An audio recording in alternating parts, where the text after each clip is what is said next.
Welcome to Guide Guru. We hope this video helps. You begin by verifying essentials. Your iPhone and Apple Watch must be compatible and updated. Once done, make sure your carrier supports Esim for watches and that you have the QR or activation code close at hand. Now open the Watch app on your iPhone and select Cellular. It's important to start here so your phone can handle provisioning. This reduces errors later and lets you follow the carrier prompts seamlessly. You'll tap Add Cellular, then follow the carrier dialog carefully. This is where the Esim is actually provisioned to your watch. If scanning the QR fails, choose Manual Entry and type the activation details exactly. Spacing matters. While the plan installs, pick the label and select whether calls use your iPhone first or the watch.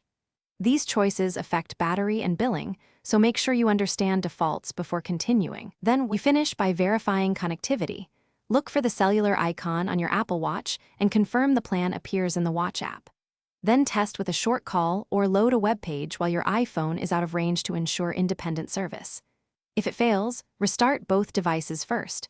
Once restarted, rescan the QR or re-enter the code.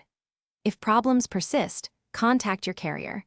Their activation backend often reveals provisioning issues that you can't fix locally. Thanks for watching. Consider subscribing if we helped you today.